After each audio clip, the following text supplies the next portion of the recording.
बिस्मिल्लाहिर्रहमानिर्रहीम। अस्सलाम वालेकुम नाज़रीन, फरवाज एनबी न्यूज़ के प्लेटफॉर्म से मैं आपका मेज़बान नवाज भुट्टो आपकी खिदमत में हाजिर। नाज़रीन, सुप्रीम कोर्ट एक बार फिर सियासत की नज़र होती हुई दिखाई दे रही है। अब ये जो सियासत है ये जिस टेक्निकल तरीके से की जा रही है इसके नताइज क्या निकल सकते हैं और इसके मुस्तकबिल पर असरात क्या मुरतब होंगे उस पर भी हम बात करेंगे। और बात करेंगे कि जो है वो जो आम इंतखाबात के हवाले से केस की समाअत हो रही है, क्या आम इंतखाबात के हवाले से इलेक्शन कमीशन ने जो शेड्यूल जारी कर रखा है उसको अगर वो हतमी करके सुप्रीम कोर्ट में 23 अक्टूबर को पेश कर देते हैं तो फिर ये केस तो वहीं ख़त्म हो जाना है या फिर ये केस मजीद आगे चलेगा, इस पर भी हम बात करेंगे। और बात करेंगे कि नवाज शरीफ की वापसी का जो जिस तरह मामला है, कल वापस होंगे, यहाँ पर आएंगे पाकिस्तान। इस वक्त जिस वक्त मैं ये व्लॉग रिकॉर्ड कर रहा हूँ उस वक्त वो पाकिस्तान में होंगे और मीनार पाकिस्तान पर होंगे और अल्लाह ताला जो उनको खैर आफियत से लेकर आए, बल्कि अल्लाह ताला सब माओं के बेटों को अपने हिफ्ज़-ओ-मान में रखे और बेटियों की इज्जत को और बेटियों को भी हिफ्ज़-ओ-मान में रखे। बहरहाल जो है वो पीटीआई की तरफ से नवाज शरीफ के खिलाफ एक घटिया और एक गलीज़ तरीन मुहिम शुरू कर दी गई है।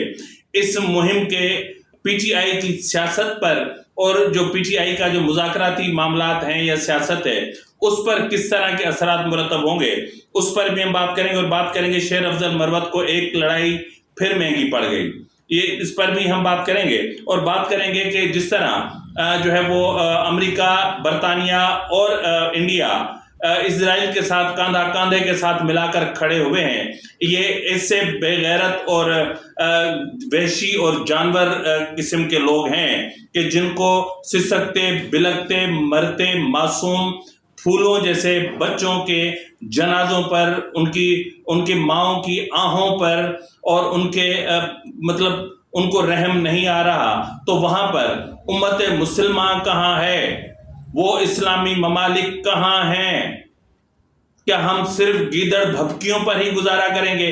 क्या हमारी गीदड़ भभकियां फलस्तीनियों की कोई मदद कर सकती हैं? क्या जो है वो गजा के मुतासरीन के लिए हमने कोई इमदादी जो है वो सामान भेजा? हमने क्या किया? ये बहुत सारे सवालात हैं जिन पर हम आज के व्लॉग में बात करेंगे। इसलिए आपसे इल्तमास है कि अगर आपको मेरा व्लॉग पसंद है तो मेरे चैनल को सब्सक्राइब करना, लाइक करना और शेयर करना मत भूलिएगा। बेल आइकन दबा दीजिएगा ताकि आप तक बर वक्त मेरे व्लॉग्स पहुंचते रहें। नाज़रीन, आपको पता है कि सुप्रीम कोर्ट एक बार फिर मतलब सियासत की नजर होती दिखाई दे रही है। इस बार जो सियासत की शुरू की जा रही है वो एक टेक्निकल तरीके से है। इससे पहले कि मैं जो है वो इसकी सुप्रीम कोर्ट की सियासत पर आऊं, उससे पहले मैं ये भी बताना चाहता हूं कि जस्टिस काजी फायज ईसा या सुप्रीम कोर्ट की जो इस वक्त की जो कारकर्दगी है, यानी यूं समझ लें कि रिजीम चेंज के बाद मतलब कोई खातिर ख्वाह मुझे कोई चीज़ नज़र नहीं आई, वो क्या है उस पर भी मैं बात करता हूं। लेकिन सबसे पहले मैं बात करूंगा कि कल इस वक्त नवाज शरीफ पाकिस्तान में होंगे, मीनार पाकिस्तान पर होंगे, लेकिन नवाज शरीफ की वापसी के साथ ही पीटीआई की तरफ से सोशल मीडिया पर जिस तरह उनके जो आपको पता है कि जो सोशल मीडिया टीम है या उनके एक्टिविस्ट हैं, वो उन्होंने जिस तरह की गंदी, घटिया और गलीज मुहिम शुरू कर रखी है उसकी एक तस्वीर मैंने आपके सामने रख दी हैं। इससे आप अंदाजा लगा सकते हैं कि उनकी सोच कैसी है, उनके जहनों में क्या पनप रहा है, वो क्या करने जा रही हैं और वो मामलात को किस तरफ लेकर जाना चाह रहे हैं। अगर कहीं पर जो एक पॉलिटिकल डायलॉग का सिलसिला बन भी रहा हो तो इनकी इस तरह की हरकतों से वो डायलॉग का सिलसिला भी बंद हो जाएगा। क्या पीटीआई के जो ट्विटर हैंडलर्स हैं या जो इनके अपना हैं व्लॉगर्स हैं, क्या उनको या जो सोशल मीडिया एक्टिविस्ट हैं, क्या इनमें इतनी भी अकल नहीं है कि इस वक्त इमरान खान को बचाने के लिए जिन इक़दामात की ज़रूरत है उनकी बजाय एक बार फिर जो है वो पीटीआई की तरफ से ऐसी मुहिम चलाई जा रही है कि जिससे सियासी नफरतों में इजाफा ही हो? तो क्या ये जो सियासी जो है वो एक तनाव को बढ़ाने की कोशिश की जा रही है, इसके कॉन्सिक्वेंसेस इमरान खान को किस तरह भुगतने पड़ेंगे शायद इनको एहसास नहीं है। नाज़रीन, जिस तरह ये मामला है इस तरह पीटीआई की लीगल टीम के एक रुकन है शेर अफजल मरवत, यानी एक बेलगाम या एक यूं समझ लें कि एक इंतहा दर्जे के एक बदतमीज तरीन इंसान, जिसको पता नहीं किस चीज़ का घमंड है, किस चीज़ का गुरूर है। वो चाहते हैं तो जजों पर भी दौड़ पड़ते हैं, वो चाहते हैं तो अपने जो सियासी मुखालफीन हैं प्रोग्राम्स की रिकॉर्डिंग के दौरान उन पर भी चढ़ दौड़ते हैं। तो इसी तरह ये जो मरवत साहब हैं, गुज़िश्ता दिनों सुप्रीम कोर्ट के गेट पर किसी और शख्स के साथ भी भिड़ गए और उनके साथ उनकी मारपीट की, क्योंकि उनके साथ ज़्यादा लोग थे।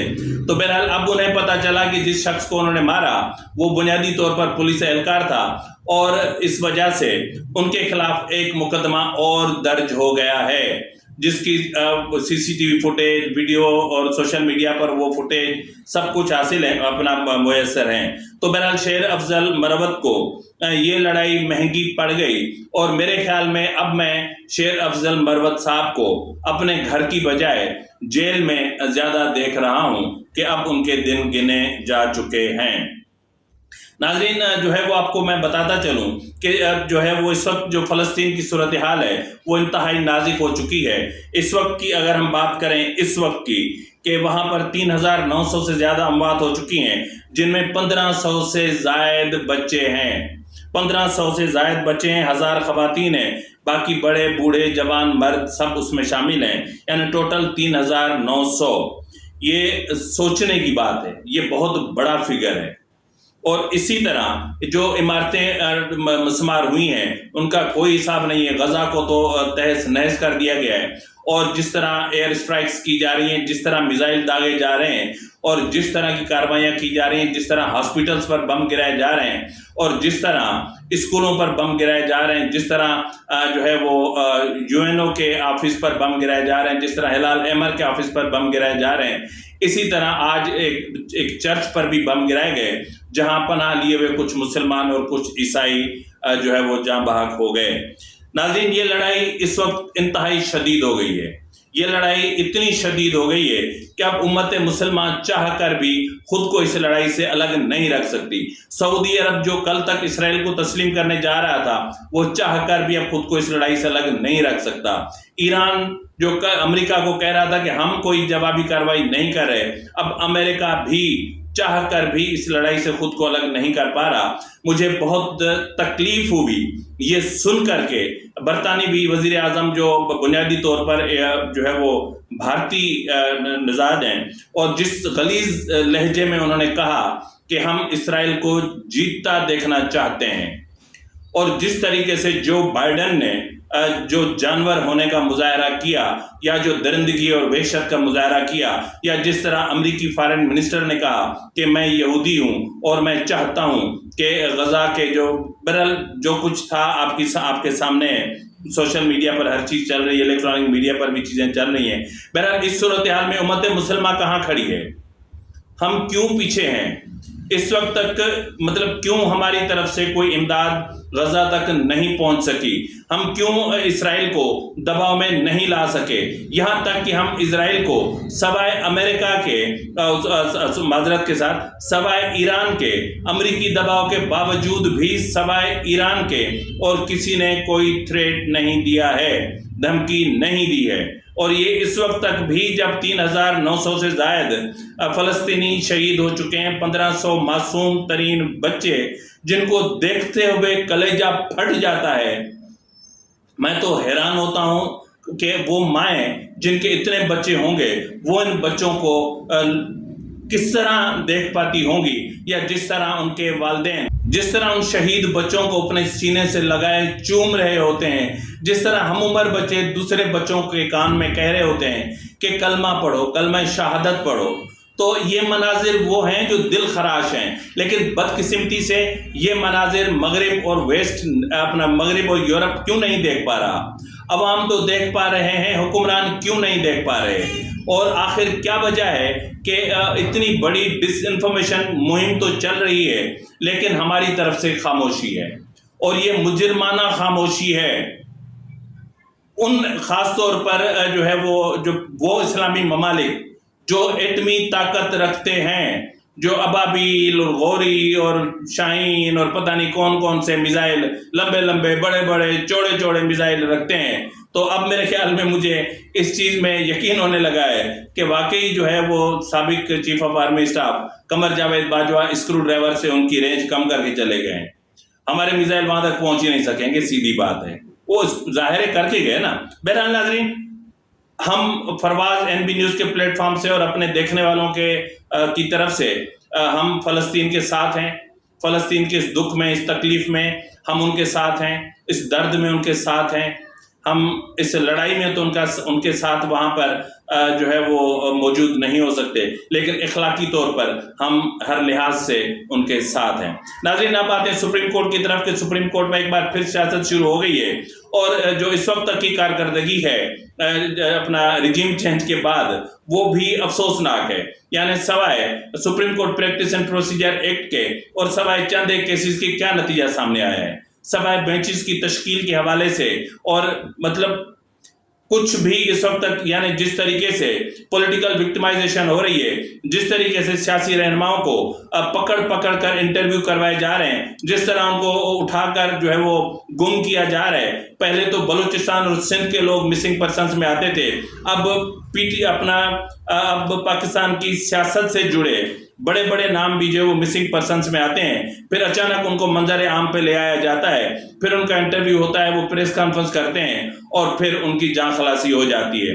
तो इस पर सुप्रीम कोर्ट की खामोशी अपने आप में हैरान कुन है। बहरहाल, जिस तरह मैंने कहा कि सुप्रीम कोर्ट में सियासत शुरू हो चुकी है और इस सियासत के नतायज फिर अच्छे नहीं निकलेंगे। इस वक्त जो इश्क जस्टिस काजी फायज ईसा में लोग मुब्तला हैं, उनको मेरी ये बात बहुत बुरी लग रही होगी, लेकिन ये हकीकत है कि आप जिस तरह इस वक्त मामलात को लेकर चल रहे हैं, ये कुछ ठीक नहीं है, ये कुछ बेहतर नहीं है। बहरहाल, जाहिर है कि जो हम ख्याल जजेस हैं, उनको भी तो ठिकाने लगाना है। जिस तरह उन्होंने कल जो है वो निज़ाम अदल को तमाशा बनाया, जिस तरह निज़ाम अदल के साथ खिलवाड़ किया और जिस तरह ट्रकों की ट्रकें आईं और जिस तरह जो है वो इंसाफ को बेचा गया और इश्क इमरान में इंसाफ का मतलब एक मजाक उड़ाया गया और इंसाफ की इतनी तौहीन और तजलील की गई कि आइन सुप्रीम कोर्ट से बाहर निकल गया और फिर साबिका चीफ जस्टिस को ये करार करना पड़ा कि आइन मेरे दरवाजे पर दस्तक दे रहा है। यानी मजबूर होकर आइन फिर भी अंदर नहीं आ सकता था, दस्तक दे रहा था। तो इस वक्त भी सिचुएशन कुछ ऐसी है। लेकिन इससे पहले कि मैं उसकी तफसीलात में जाऊं, मैं आपको पहले बता दूं कि जुडिशल कमीशनर ऑफ पाकिस्तान ने जस्टिस इरफान सादत खान, जिसका ताल्लुक सिंध हाई कोर्ट से है और वो इस वक्त जो है वो कायम मकाम chief justice Sindh high court हैं, उनको सुप्रीम कोर्ट के जज के तौर पर तैनात करने की सिफारिश कर दी है और ये फैसला इत्तेफाक की राय से हुआ है। तो नाज़रीन, जिस तरह मैंने कहा कि इस वक्त जो सूरत हाल है, सुप्रीम कोर्ट में बहुत बड़े बड़े केसेस ज़ेर इल्तवा हैं। उनमें दो बड़े केसेस जो हैं, एक जो है वो मिलिट्री कोर्ट्स में सिविलियन के ट्रायल के हवाले से है और एक है इंतखाबात के हवाले से, 90 दिनों में इंतखाबात के इनेकाद के हवाले से। तो बिलाखिर ये दोनों केस जो है वो उनका रोस्टर जारी कर दिया गया है और उस रोस्टर के मुताबिक 23 अक्टूबर को जो है वो एक 5 रुकनी बेंच, ये यहाँ टेक्निक को समझिएगा, एक 5 रुकनी बेंच यानी एजाजुल एहसन साहब की सरबराही में जो है वो इस केस की समाअत करेगा, जिसमें justice Munib Akhtar, justice Yahya Afridi, justice Mazhar Ali Akbar Naqvi और जस्टिस आयशा मलिक इस बेंच का हिस्सा होंगे। अब आप यकीनन सोच रहे होंगे कि ये तो 5 रुकनी बेंच तो नहीं था जो इस केस की समाअत कर रहा था, तो वो तो बेसिकली 9 रुकनी बेंच था। तो थोड़ा सा मैं आपको बता देता हूं कि केस की समाअत के साथ ही जस्टिस काजी फायज ईसा और तारिक मसूद साहब इस केस से अलग हो गए थे, बेंच से ही अलग हो गए थे। और उसके बाद जब अटॉर्नी जनरल ने जस्टिस मंसूर अली शाह और जो पिटिशनर थे उनके रिश्तेदारी और ताल्लुकात को पर एतराज़ उठाया, तो जस्टिस मंसूर अली शाह भी उससे जो है वो उठ गए थे। और उसके बाद एक जो चीफ जस्टिस थे जो बेंच की सरबराही कर रहे थे वो अपनी मुद्दत मुलाजमत पूरी होने पर रिटायर कर चुके हैं। तो इसलिए अभी आपको समझना होगा कि ये ना 6 रुकनी बेंच हो सकता है ना 7 रुकनी बेंच हो सकता है, या 5 रुकनी बेंच ही रह गया है और ये 5 रुकनी बेंच ही इस केस की समाप्त करेगा। लेकिन इस 5 रुकनी बेंच को ये भी सामने रखना होगा कि इस वक्त राइट ऑफ अपील भी मौजूद है। अब इस वक्त जो सूरत हाल है वो इस 5 रुकनी बेंच के लिए, जो ये कल तक इश्क इमरान में मरे जा रहे थे, इश्क इमरान में इन्होंने आइन को जो है वो सुप्रीम कोर्ट बदर कर दिया था और जो है वो इश्क इमरान के लिए लॉ डिक्शनरी से नई टर्म्स निकाल कर जो है वो सियासी इंतकामी कार्रवाइयों का बाजार गर्म कर रखा था और गुड टू सी यू कहा जा रहा था। लेकिन आज उनके सामने एक ऐसा केस मौजूद है जिसको न तो वो निगल सकते हैं न तो वो उगल सकते हैं। अगर वो इमरान खान के इश्क में आगे जाते हैं तो फिर आप समझते हैं कि सामने इस्टेब्लिशमेंट है, और अगर इस्टेब्लिशमेंट की तरफ जाते हैं तो फिर यूं समझ लें कि इनका इश्क इमरान एक बेमाने था। तो बहरहाल दूसरा जो केस है वो 23 अक्टूबर को ही जो है वो लगा है और इस केस की सरबराही चीफ जस्टिस काजी फायज ईसा करेंगे और इसमें जो है वो जस्टिस अतर मिनुल्लाह और जस्टिस अमीनुद्दीन खान उनके साथ होंगे। और ये केस होगा सुप्रीम कोर्ट बार के सदर आबिद जुबैरी की जो एक कॉन्स्टिट्यूशनल पिटीशन है जिसमें 90 रोज में इंतखाबात कराने के हवाले से, और मेरे ख्याल में ये केस तो उसी तारीख उड़ जाएगा क्योंकि उस दिन आके और इलेक्शन कमीशन की तरफ से एक शेड्यूल दे दिया जाएगा और उनको बता दिया जाएगा कि जी इस केस की समाप्त तो बहुत ज़रूरी है, लेकिन जो वो सेंसस को मंजूर किए जाने के बाद जो है वो डीलिमिटेशंस भी बहुत ज़रूरी थी। तो डीलिमिटेशन का अमल मंजूर हो चुका है और जनवरी के लास्ट वीक में 28 जनवरी को मेरे ख्याल में बनती है, अतवार की तारीख आती है कोई, तो उसको हम इलेक्शन कराने जा रहे हैं। यानी ये एक आईनी तकाजा था कि अगर सेंसस मंजूर होते हैं तो उसके बाद फिर डीलिमिटेशन होगी। तो डीलिमिटेशन के बाद अब मामला जो है वो जा रहे हैं, जाहिर है कि इलेक्शन की तरफ हम जा रहे हैं और हम शेड्यूल दे रहे हैं। तो मेरे ख्याल में ये केस यहीं पर ख़त्म हो जाएगा। तो बहरहाल जिस तरह 5 रुकनी बेंच मिलिट्री कोर्ट्स के हवाले से केस की समाप्त करेगा, ये ऐसे है कि जैसे जो है वो रजिया गुंडों में फंस गई। फिल वक्त के लिए इतना ही, मिलते हैं अगले प्रोग्राम में, तब तक इजाज़त दीजिए। फी अमानिल्लाह।